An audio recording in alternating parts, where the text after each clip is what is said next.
conversar com a professora Ione Lemônica, professora do Departamento de Farmacologia e que teve uma longa história aqui, que se aposentou e aposentada também tem uma atividade fascinante aí fora.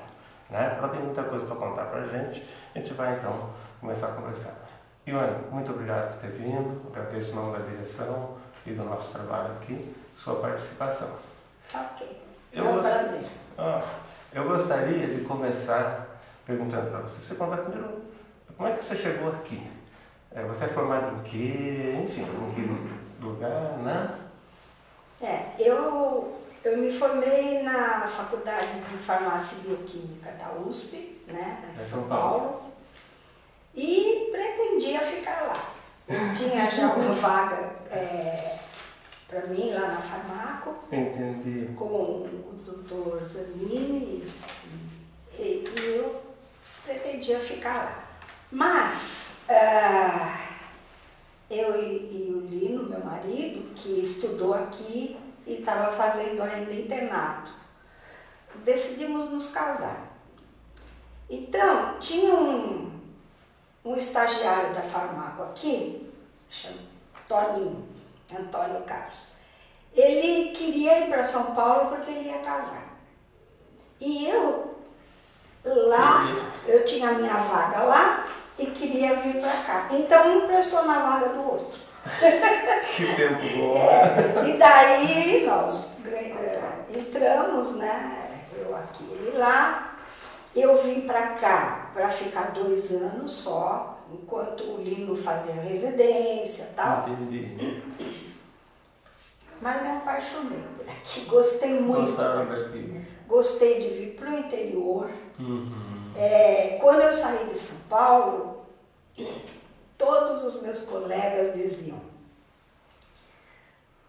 você vai se ferrar, lá não tem nada, porque não sei o quê. Não tinha mesmo.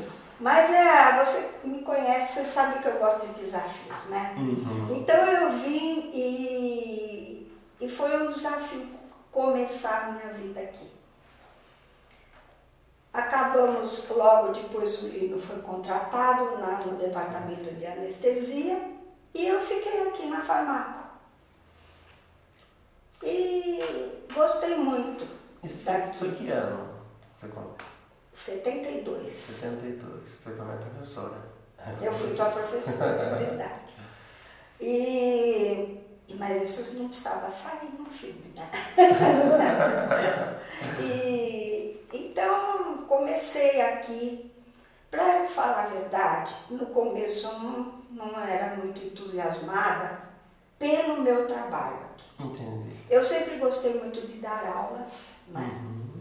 E acho que, pelo que eu sinto assim, eu acho que eu me saí bem nessa atividade. Com certeza.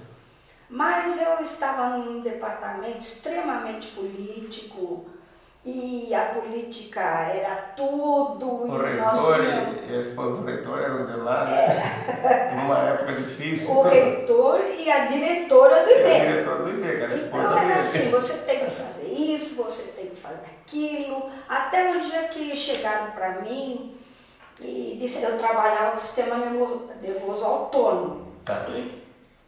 Com gânglios autonômicos e tal.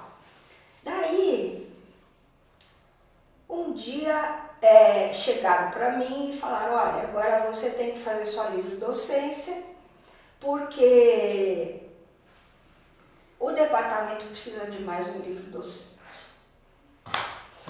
Aí acendeu um alarme na minha cabeça. Eu falei: chega. Eu dei um basta. Montei uma linha de pesquisa nova que você conhece. Uhum. E não quis fazer a minha livre docência, comecei do zero e corri para o abraço. Fui feliz. Daí para frente a minha vida mudou. Recomecei e nessa área que eu comecei a trabalhar, que era de malformações fetais, inicialmente, depois eu ampliei muito, nossa, eu me encontrei. E como eu havia pertencido, e pertencia também, né, a um departamento extremamente político, eu resolvi fazer a política também, entrar. Então, em nível de universidade, eu participei de todos os níveis, certo? Então, tanto no lado didático, de docente. Então, eu criei os conselhos de classe, que hoje tem outro nome. Existe ainda? Nem sei mais se existe. Então, criei os conselhos Há uns de 5, classe. 6 anos atrás eu lembro que existia ainda. Depois participei de câmara de graduação, até o conselho universitário. Eu me candidatei e participei do conselho universitário. E em nível político também, eu fui da AD, eu fui da presidência da AD, e a AD é a Associação dos Docentes, né? Naquela época era mais ativa ainda, né? Isso, e fui comando de greve, fui tudo. Eu posso dizer que eu vivi a universidade intensamente. Nossa, isso é muito bom. E você então viu uma transformação da sua universidade até você se aposentar, né? Muito grande também, provavelmente. Muito grande. Depois eu vou pedir para você refletir um pouco sobre isso, algumas coisas assim. E o que você pontuaria, agora tentando recuperar de você um pouco da história do seu departamento. Como é que ele foi montado? O que você sabe, o que você lembra disso? Depois nós vamos voltar nessas outras questões todas aí. Não, ele foi montado por uns pioneiros que vieram aqui na época da fundação aqui, que na época era FCMBB, os cursos eram juntos na parte das básicas, né? Isso. Era medicina, ciências agronômicas, veterinária, biologia e só. Era isso. Acho que era. E então, na época era isso. Então vieram esses professores. Você quer que eu dê nomes? Não precisa. Eu gostaria. Porque então, a gente vai tentar fazer uma genealogia dos departamentos. Sei. E eu estou conversando, cada um lê um pedacinho. Tá bom, tá bom. Então, o doutor Armando Ramos, ele era docente da USP, né? E ele era o quê? Médico? Ele era médico. E ele veio para cá para montar a farmacologia. Entendi. E trouxe duas pessoas para trabalharem com ele. O professor Igor Vassiliev, que era farmacêutico e fazia medicina aqui, e o professor Minoru Sakati, que era farmacêutico, e vieram os dois para ajudar a montar o departamento. Entendi. No início, eu não estava aqui nessa época, né? Mas pelo que eu saiba, no início, vinham pessoas de fora para ajudar a dar aula. Aliás, acho que em todos os departamentos, acho que todos, né? Vinham, davam aula e voltavam. E daí, Gilson, eles começaram a montar farmacologia.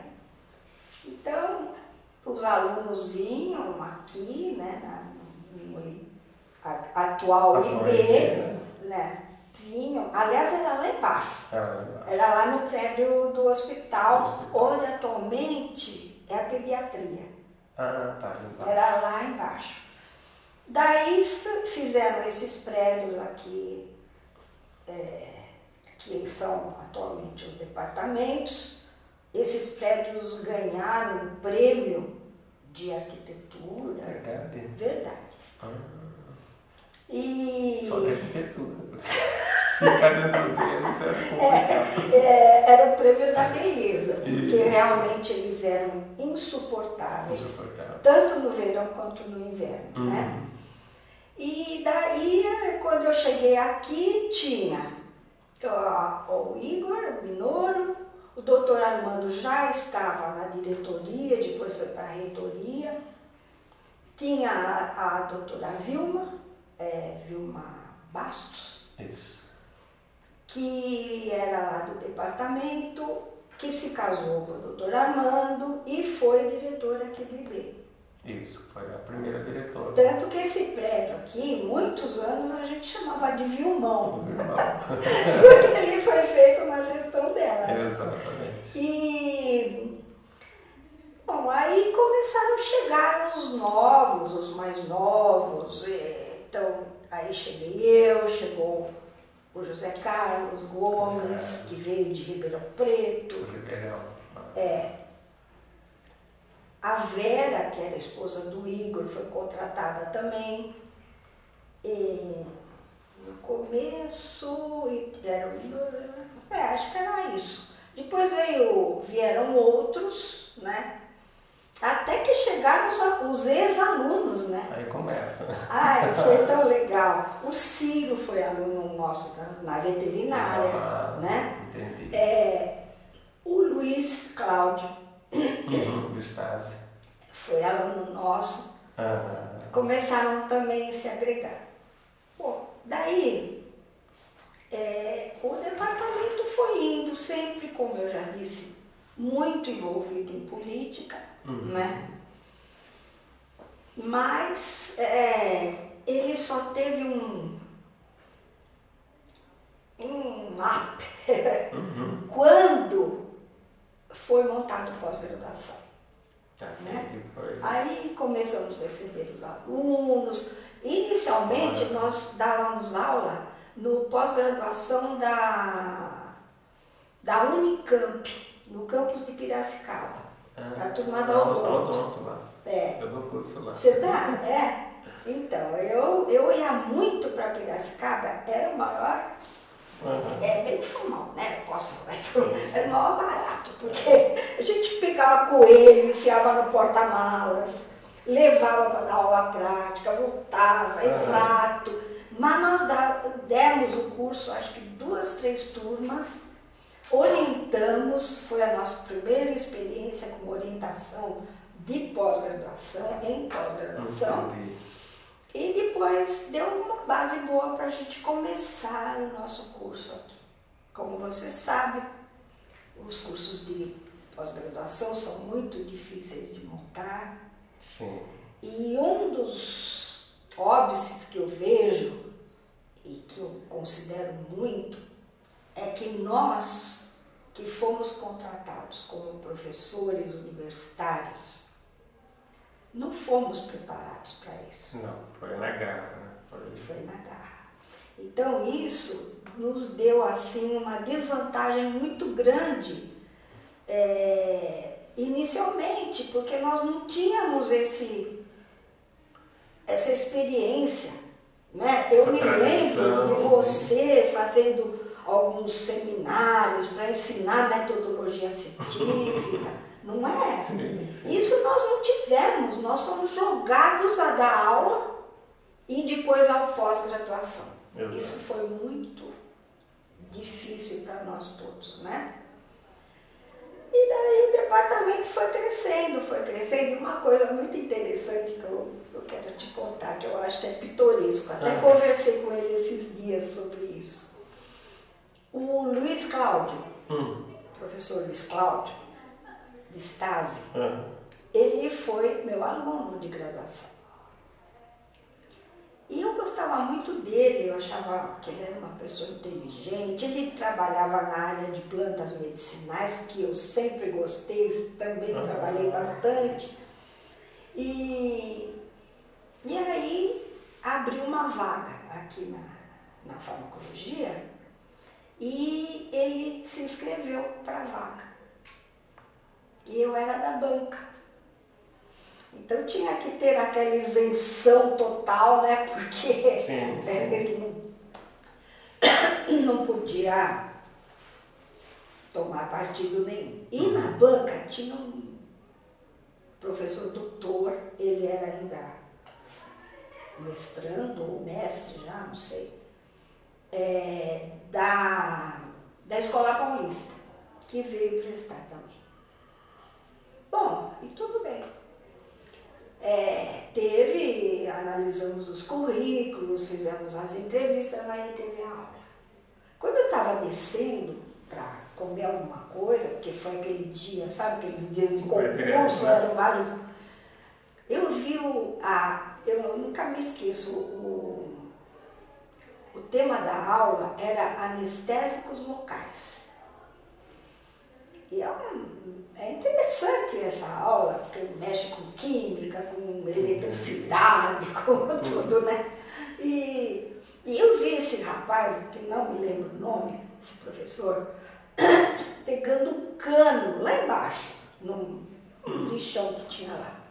Eu falei, nossa, olha que, pensei, né? Que interessante, acho que ele vai usar o cano como se fosse um neurônio. E daí mostrar as coisas. Falei, ixi, esse cara vai ganhar o concurso. Ainda mais que tinha um grupo muito querendo que ele fizesse. Aí, e eu já sabia das notas anteriores de todos. E o Luiz Cláudio era um dos melhores, porque ele tinha um currículo excelente. Ele sempre Daí, foi esse rapaz da Escola Paulista. Ele veio colocando e tal. Falei, aí quero ver como é que ele vai se virar. Porque eu sempre gostei de didática, de criar coisas novas. Né? Aí ele falou, olha, os anestésicos locais, fez um preâmbulo assim e falou assim, porque antigamente eu acredito que os anestésicos eram assim, era um cano que batia na cabeça da pessoa. Ah, meu Deus. Verdade. Aí... Começou a perder o concurso aí. Começou a perder aí. Aí, em seguida, foi o Luiz Cláudio da aula. E era um dos quesitos, assim, importantes, era você conseguir, dentro do tempo máximo ou mínimo, né? Você expor aquele assunto. Isso é fundamental para o docente. E o Luiz começou. E eu ali sentada na frente. Aí começou a passar o tempo. Eu olhei. Ele não estava de relógio. É o mal das pessoas, né? Aí eu olhei para trás, não tinha relógio na sala. Procurei, não tinha nada. Não tinha um sinalizador para falar, falta 3 minutos, 4 minutos. E eu comecei a ficar nervosa. Mas eu fiquei tão brava dele não ter um controle do horário, até que com uns 5 segundos, ele terminou a aula e ganhou o concurso. Mas eu falo para ele, foi o maior sofrimento. Como assim? Porque eu sabia que ele estava em primeiro. Eu falei, ele vai perder Vai aqui. perder aqui. Então, são coisas assim que acontecem nos departamentos que ficam na história, né? Sim, porque é muito engraçado. Sim. E hoje ele está aí. E está lá até hoje. titular. E vai ser um dos entrevistados nossos. Que bom, que bom. Ele é uma pessoa assim que também é muito dedicada, né? E assim que a gente foi indo.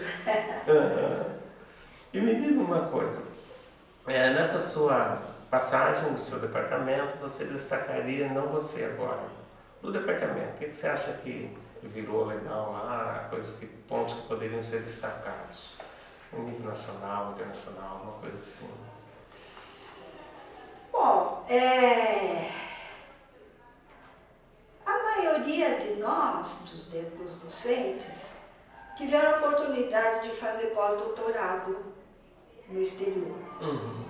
E trouxeram linhas boas de pesquisa. Então, montaram-se essas linhas no pós-graduação e foram muito produtivas, né? Então, os pesquisadores ficaram muito conhecidos. Entendi. E trouxeram muitos alunos para cá, né? E foi um start parte, assim, de você conseguir montar coisas novas. Eu mesma, você deve se lembrar, porque você me ajudou nisso. Quando eu fiz o pós-doutorado, eu montei uma linha aqui no Brasil que não existia, que era a linha de malformações, etc., né? E eu precisava de vidros. Você lembra da minha campanha dos vidros? Eu precisava de vidros para colocar os fetos dentro. Bom, e daí eu fiz um projeto, mas é assim, a FAPESP, se você não tem experiência na área, está começando, ele não dava, na época. E se você não fizesse, você não ia ter experiência na área. E ficava até eu coloquei isso numa resposta a eles, porque é uma coisa inconcebível. Sim, não dá chance de começar. Bom, e eu precisava desses vidros e custavam muito caros. Entendi. Um vidro vazio, com tampa, custava muito caro. Aí eu fiz a campanha dos vidros de maionese, azeitona, o que fosse. Todo mundo chegava com sacolas de vidros aqui, que eu esterilizava e punha os fetos lá dentro, né? Então foi assim, por exemplo, no meu caso, que eu consegui montar essa linha aqui. E não tinha no Brasil inteiro. E eu tive a oportunidade de montar essa linha, inclusive em laboratórios de prestação de serviço. Quer dizer, eu ia lá, fazia como é que chama? Uma consultoria e ficava, montei em vários, montei em Santo Amaro, em Brasília, num laboratório lá, num laboratório aqui de Piracicaba, em São Paulo, na USP. Eu fui... Era laboratórios de universidade e de empresas. E de empresas. Entendi. Também. Então, isso daí, eu acho que não só no meu caso, mas como no caso de todos, foi assim um vínculo com os pesquisadores de fora, né? E também uma oportunidade de se criar aqui novas coisas. O Ciro criou uma linha muito bonita, o Oduvaldo, o Zé Carlos, todos, né? E isso dá uma projeção maior, se não do departamento, dos docentes do departamento, né? E eu acho que isso foi um fator legal. E você, nessa história toda, você formou várias pessoas, né? Pós-graduação, ele está lá, está formando e tal. E tem algumas pessoas assim que você fala, puxa, que bacana essa pessoa. Tem o Luiz Cláudio, que acho que você já mostrou muito bem, né? E algumas pessoas que devem ter saído por aí, que você lembra. Você diz na minha linha ou como alunos? Não, como alunos em geral, que passaram por você e que você lembra que são pessoas que hoje estão bem posicionadas por aí. Tem vários. Tem uma até que eu trouxe a foto aí dela, não é ela, é uma outra. Que está foi para Brasília e está numa dessas agências normativas, trabalhando. É uma pessoa muito boa, muito boa.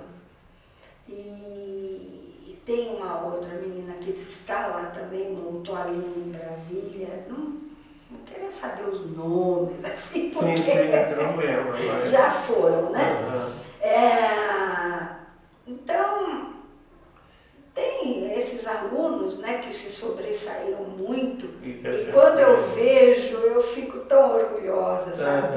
Eu fico muito orgulhosa de ter contribuído com alguma coisa, não é?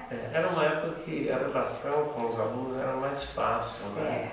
A gente era meio pai ou mãe e eles eram meio filhos, né? Hoje está um pouco mudado, mas era uma coisa assim, por isso que dá esse carinho, né? Você vê a pessoa lá na frente, você fala com gosto, né? De ter visto. Tem o Dr. Gilson também, Volpato, que também foi uma pessoa que foi meu aluno isso.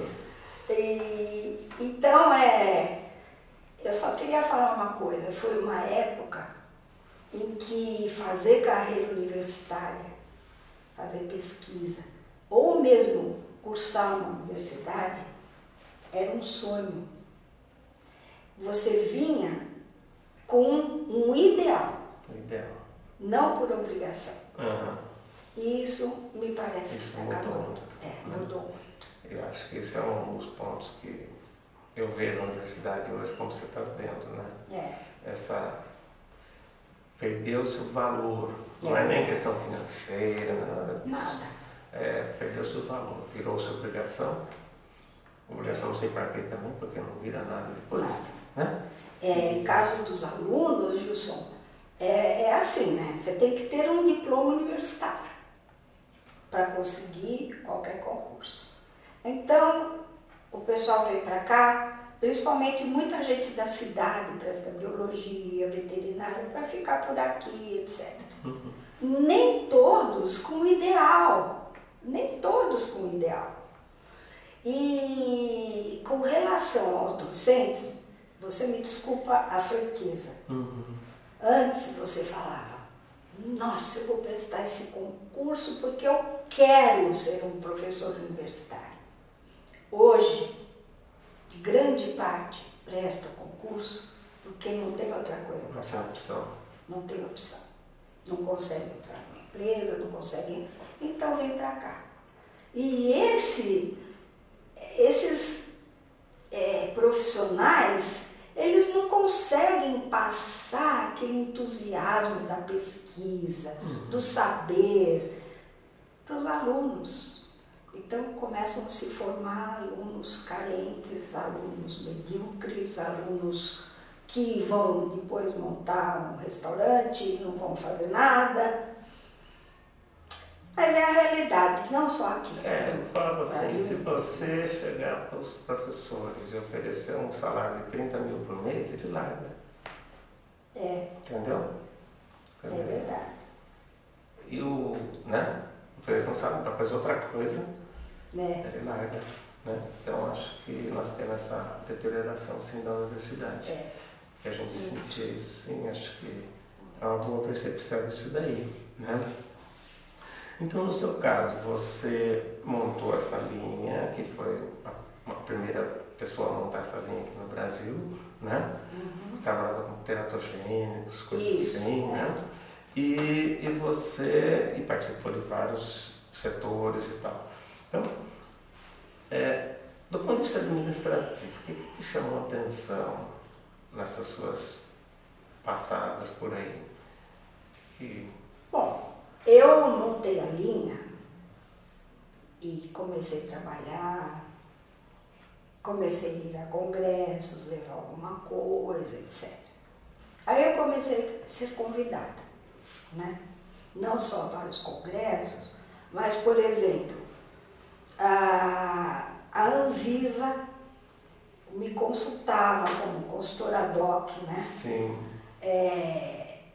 O IBAMA, a parte de animais, porque eu tinha essa formação bem plural, né, vamos dizer assim. E daí eu fui adquirindo conhecimento. Daí para frente, eu comecei a ser convidada por empresas. Entendi. Não só para montar a linha, mas também para fazer pareceres. Isso foi muito difícil em termos administrativos, porque eu trabalhava em regime integral de dedicação exclusiva. Acorrentada. Não podia fazer aqui. Naquela época, quando eu comecei, vinha todas as pesquisas feitas na área sobre aquela molécula, que era um calhamaço assim, e tudo top secret. Tudo confidencial. E eu não podia trabalhar aqui. Então, eu fazia em casa, à noite. Comecei devagar. Aí,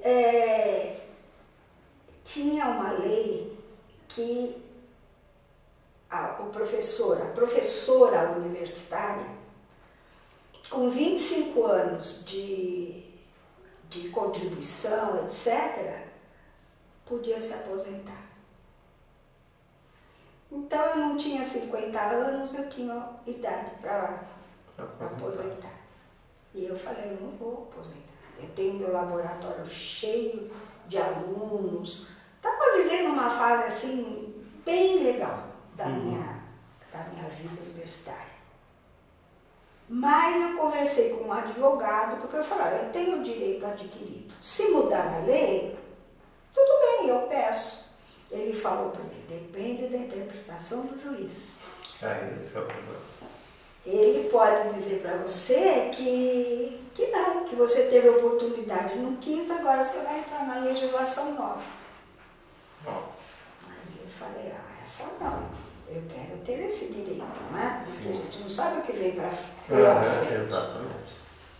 Aí eu peguei e fiz a minha carta de pedindo aposentadoria.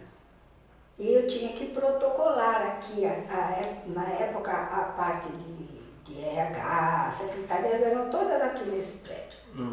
E eu vim protocolar. E a turma daqui falava assim, ria de mim, porque sabia que eu gostava, sempre gostei do que fiz, sabe? Eu gostava muito. Então eles falavam para mim assim, se a senhora protocolar, isso aqui vai para lá, para lá. Se a senhora protocolar, vai acontecer assim. Então eu vim e protocolei meu pedido. Foi um dia muito, muito pesado para mim.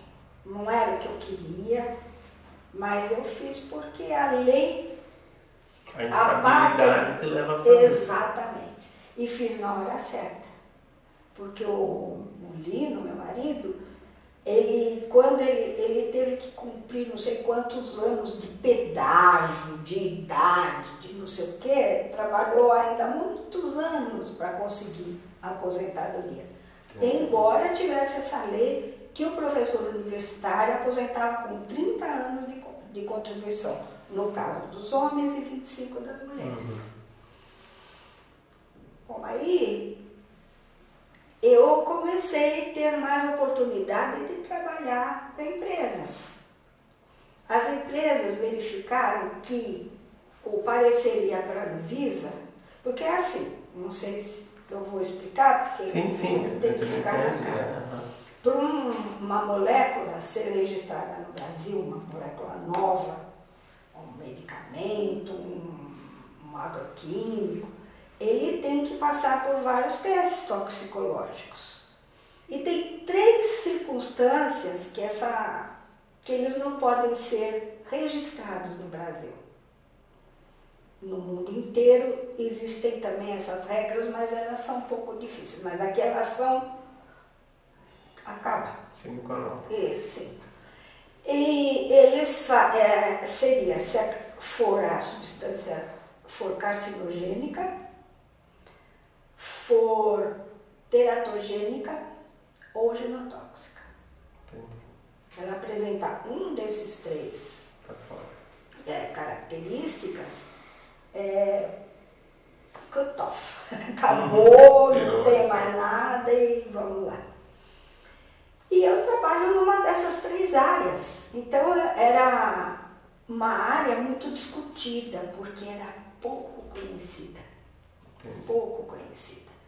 Assim, e eu, aí, Gilson, a minha vida aqui na farmacologia contribuiu muito para essa minha formação. Porque eu não ia atrás da regulamentação, mas eu ia atrás dos modos de ação, das características moleculares, de toda a cinética da substância. Então as empresas começaram a pedir que eu fizesse um parecer antes de ir para a Anvisa.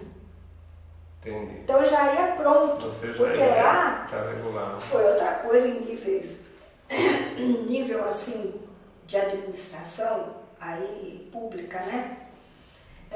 O pessoal não tinha base para julgar uma coisa de tal importância. Sabe, o pessoal da Anvisa e do IBAMA. Entendi. Até que no IBAMA tinha um professor, Centeno, que ele era um geneticista, então ele tinha uma abordagem, uma visão diferente. Entendi. Mas o pessoal lá era advogado, era concurso público, federal. Então, era uma tristeza, realmente era. Então, o que eles faziam? Não, isso aqui, ó, esse teste deu não sei o quê. Tive a oportunidade, participei de N reuniões lá na Visa, de um biólogo. Não, mas ele não pode ser porque ele foi teratogênico. Falei, em quê? Em larva de mosca não sei o quê. É bom que seja. E cortavam. Então, eu falei para ele, só uma pergunta para você.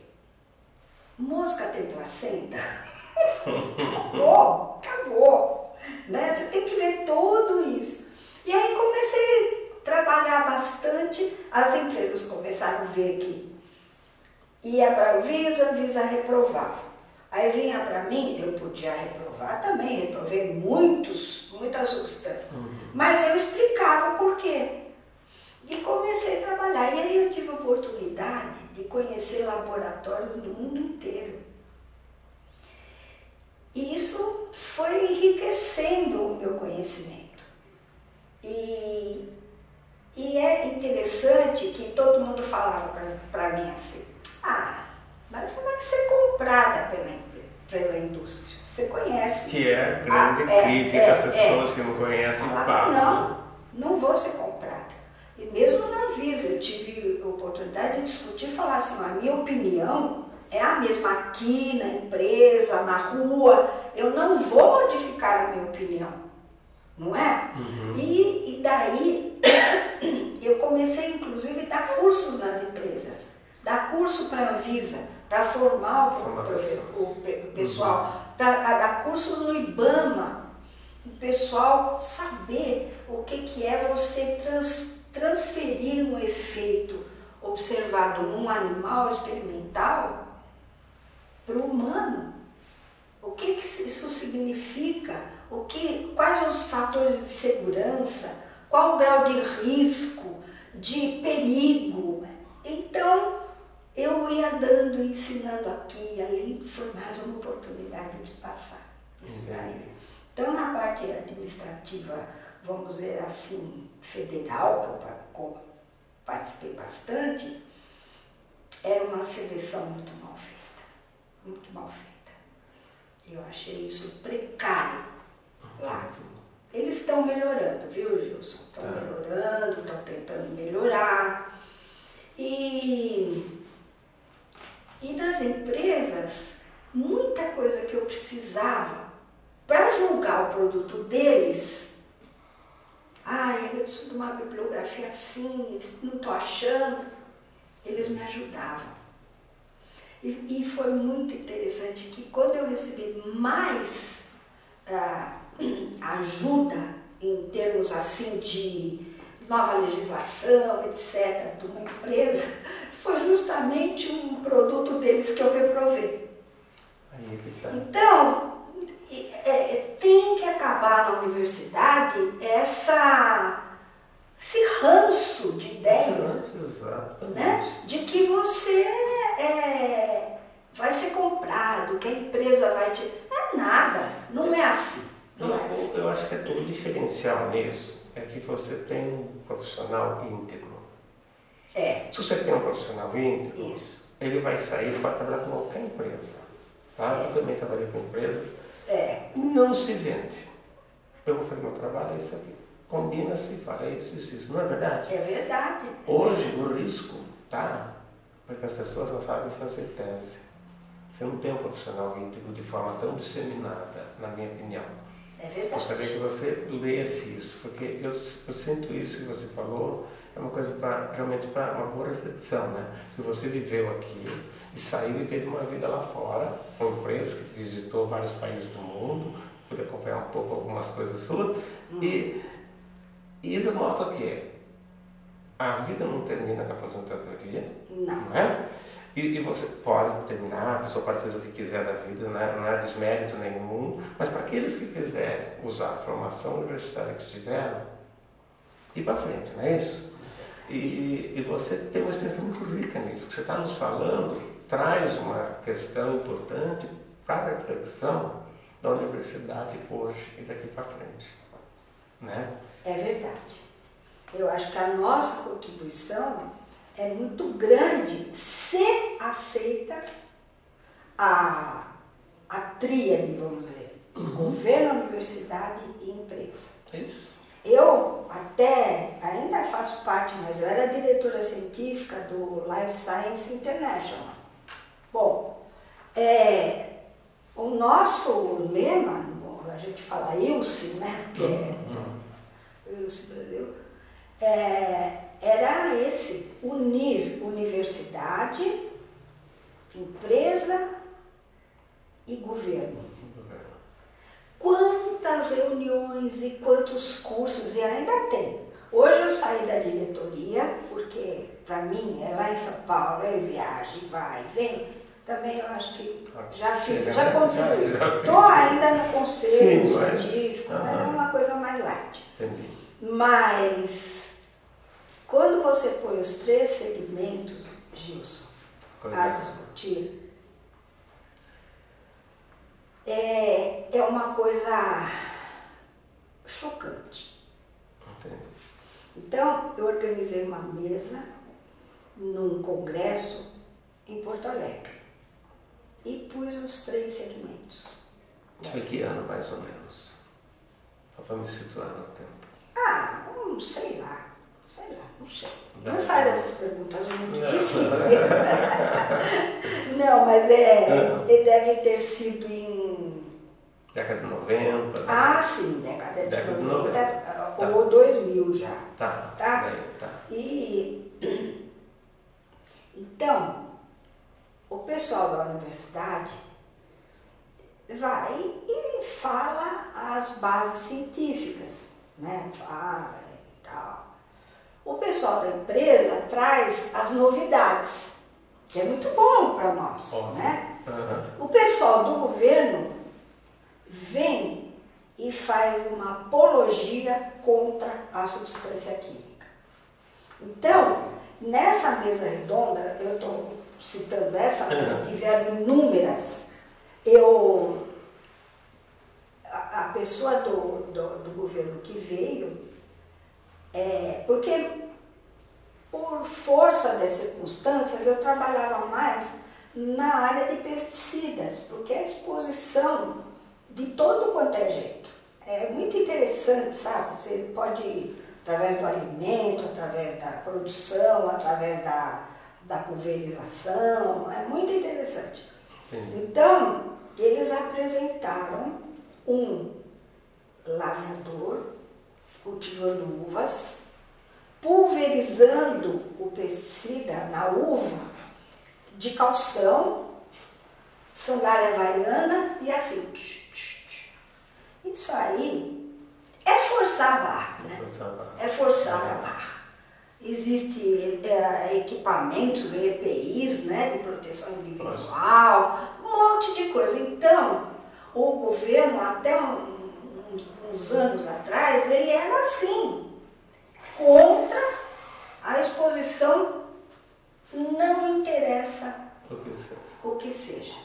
Então, eram, como é que a gente diz? Eles tinham um lema, uma coisa assim. Teve uma ideologia forte que ideológica. Não podia ser quebrada. Era uma decisão ideológica e não técnica, como deveria ser técnica. Sim. Né? Era exatamente isso, a palavra ideológica. Tanto que eu tive uma médica, numa reunião brava que nós fizemos com a Anvisa, que ela era da Anvisa, levantou a mão e falou: escuta, e como é que eu faço? Eu tenho uma paciente que tomou pesticida para se matar e ela estava grávida. Vai fazer mal para o feto? Você pergunta, sabe? Eu falei, bom, aí eu acho que é outro caso. É um você problema. não dá nem para responder. Então, essas coisas, eu acho que a universidade pode contribuir muito, dando cursos e, enfim, tentando passar o nosso conhecimento. A visão técnica precisa para soluções técnicas. Isso precisa. Verdade. Né? Eu acho que esse é um ponto realmente bem interessante, porque se for ver bem, um dos graves problemas hoje é achar que as decisões são tomadas simplesmente juntando todo mundo. Não. É verdade. Eu falo, mas se eu tiver um problema de hidráulica em casa, eu não vou reunir os vizinhos para fazer uma assembleia. Eu vou trazer um cara que entende daquilo. É verdade. Não é verdade? Para outras coisas, sim, mas para. Né? E fala um pouquinho do seu pós-doc lá na Itália. Bom, para mim foi um divisor de águas. Um divisor de águas. Foi as bodas de Caná. Transformou a água em vinho. Eu fui para lá porque eu fui com as crianças, você deve estar lembrada, eu tinha mais de 5 anos aí. Sim. E com a família toda, o Lino foi fazer também pós-doutor, mas em outra cidade, a 250 quilômetros. Nossa, eles ficavam separados.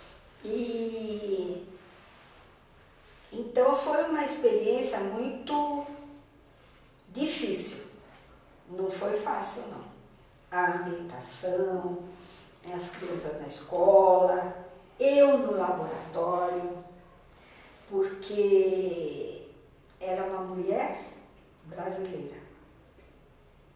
Duas fontes de preconceito. Um preconceito total, eu tinha até um pouco de medo, sabe, Gilson? Não só na Itália, mas quando eu ia para as empresas para discutir, de sofrer algum tipo assim de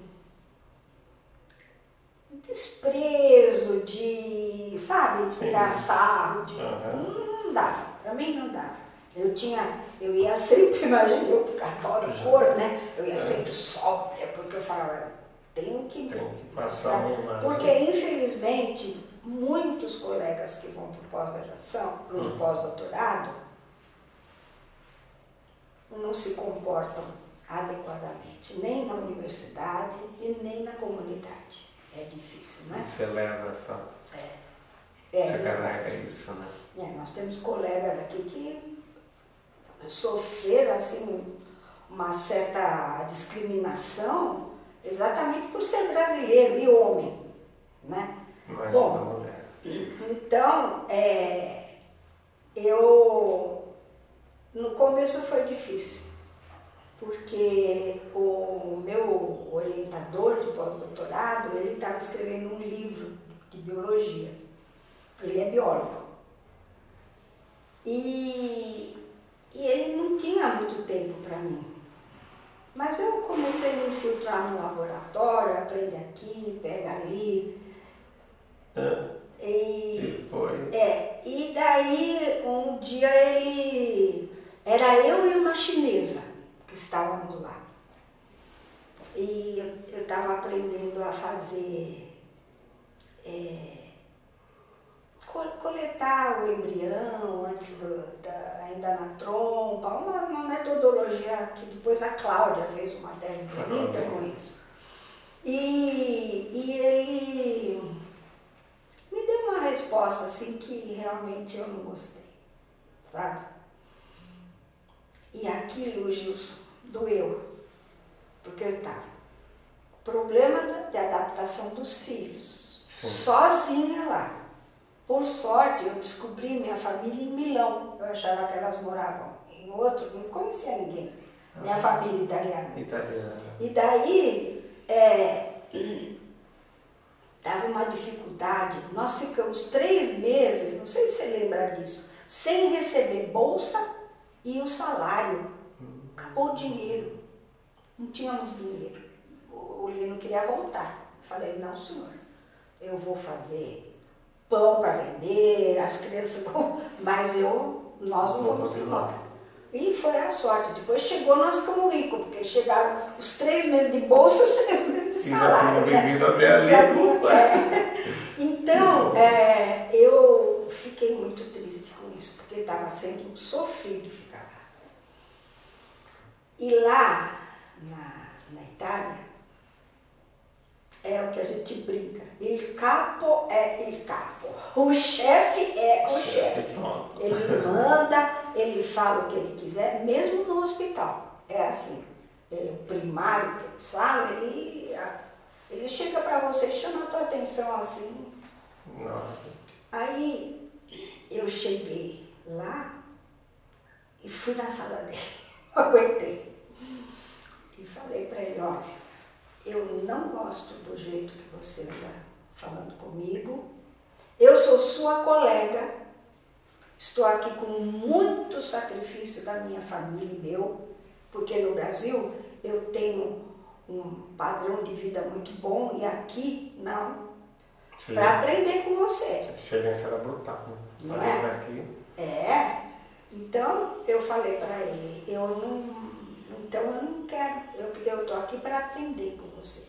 Então se eu não souber qualquer coisa, é normal, porque eu nunca fiz isso daí. Bom, e ficou assim. E fui embora, chorando. Tomei o ônibus, eu tomava 3 conduções para voltar para minha casa. Fui, bom. Aí cheguei lá, o Lino tinha chegado da cidade dele, porque ele vinha na sexta-feira. Aí eu falei para ele, tô na rua. Mas eu não podia, sabe? Como eu vi eles, assim, avacalharem tanto com a chinesa, eles iam fazer comigo também. Bom, na segunda-feira lá foi a Ione para o laboratório. Cheguei lá, o pessoal do laboratório, o chefe te espera, o chefe está te esperando. Falei, pronto. Estou ferrada. Tá bom, tudo bem. Peguei e fui lá para a sala. Tá na hora? Não. E cheguei lá e ele olhou bem para mim e falou, Ione,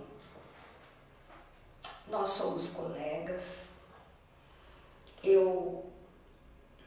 Ele não se desculpou, falou desculpe, mas ele falou as palavras assim, de agora em diante você pode participar de todas as pesquisas do laboratório e não sei o quê. E até hoje nós somos grandes amigos.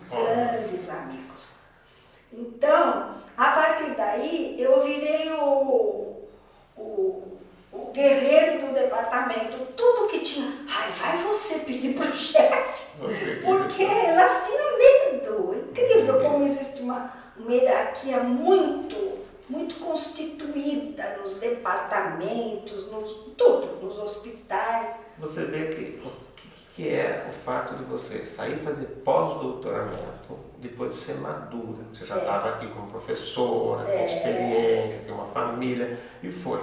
Hoje o indivíduo termina um doutorado, faz pós-doutoramento no ano seguinte. Eles são muito imaturos, aí eles não... Verdade. Eles têm mais dificuldade, provavelmente, né, com isso. E isso mostra, e a sua garra, né, Ione? Aquilo que você falou, você gosta de iniciar coisas novas, gosta de desafio, gosta de fazer isso. E toda a sua escalada que você relata aqui, mostra exatamente isso, a força sua. Então, ano passado era mais fácil, não era mais fácil. Todo período tem a sua dificuldade, não é verdade? E as dificuldades eram outras, né? Era aquilo, não tinha um monte de coisa, não é? E o preconceito existia muito mais forte do que hoje, né? Hoje ainda existe, mas o preconceito era muito mais aceito, não é? E em nível de empresa, a primeira reunião que eu tive com uma empresa que eu trabalhei até 2 meses atrás, agora parei, não quero fazer mais nada, quero fazer outras coisas, né? E era uma mesa enorme, tinha só uma secretária, tudo homens. Sabe, é um pouco intimidativo. Para mim foi. Imagino. Mas eu acho que o alvo é esse mesmo. Todos, patologistas, fisiologistas, tudo. Todo mundo lá. E eu ia falar alguma coisa sobre um produto deles.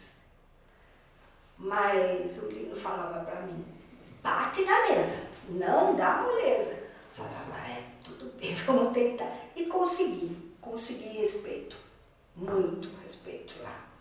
Mas é difícil, eles tentam, nos Estados Unidos, numa empresa que estava lá, nossa, foi uma coisa assim, e eu reprovando o produto deles, reprovando, e o diretor de toxicologia lá me questionando direto, sabe? Aí, Gilson, eu falei, eu tinha um meio dia livre para depois voltar para o Brasil. E eu falei, me chamaram, ia ter reunião outra vez. Eu falei, eles vão me pegar no pé. Eu acordei de madrugada e fiz um monte de coisa que eu queria falar. Eu tenho dificuldade, quando eu fico assim, numa situação assim, a minha segunda língua é italiano, não é inglês. Então, muita coisa, tanto que você vê que eu tô com a mão tudo assim, para não falar muito com as mãos. Então, eu fico com dificuldade de encontrar as palavras.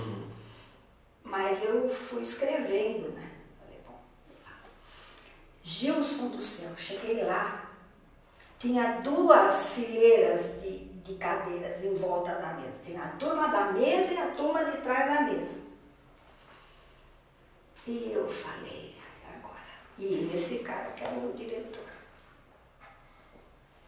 Ele falou, bom, não sei o quê, começou. Eu falei, olha, eu gostaria de colocar alguns pontos. E comecei a falar. Falei tudo aquilo ali, não, né? Eu pegava a palavra e mandava as explicações. E daí eu coloquei letra por letra a minha opinião de que eu não ia aprovar aquele produto. E por isso. E onde cheguei a falar assim, onde vocês estavam com a cabeça quando vocês não souberam fazer esse estudo certo?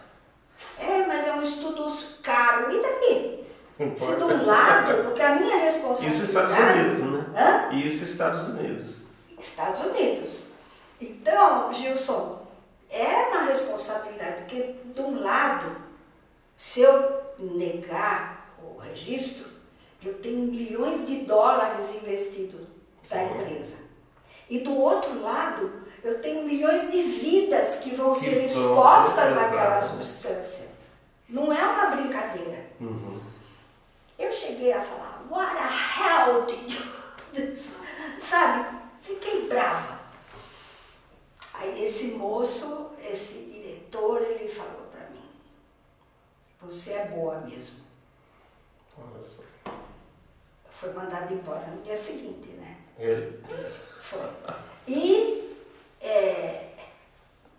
o produto não foi aceito no mundo inteiro. Quer dizer, depois eles tentaram aqui, tentaram lá, foi aceito, não foi registrado, porque não podia ser daquele jeito. Então são experiências tão enriquecedoras, Gilson. Então, uma vez eles me convidaram aqui para falar numa jornada científica da biologia, e depois que eu já estava aposentada. E o meu tema ia ser, no fim essa jornada, não sei porquê, acabou não saindo. Meu tema ia ser assim. Você lembra de um anúncio que tinha 2 fetos que falavam assim, será que existe vida depois daqui? O outro falava, lembra disso daí? Eu não lembro do que era. Então, eu, baseado nisso, eu ia falar, será que existe vida após a universidade? Existe. E muito. E muita vida. Porque a universidade, ela te prepara. Mas para você usar esse conhecimento É outra. em benefício do país, da população, enfim, né? E esse eu acho que foi um grande tesouro que a universidade me deu. Essa formação. Essa E formação. você pode presentear a universidade exercendo essa atividade séria, competente, honesta lá fora, né? E a sociedade como um todo. Eu acho que esse é o nosso dever. O professor Cecílio Linda falava assim: a melhor extensão universitária que a gente oferece, que a gente pode fazer, são os profissionais que a gente põe na sociedade. Então. E é por aí. Isso vai para depois para a aposentadoria para frente, né?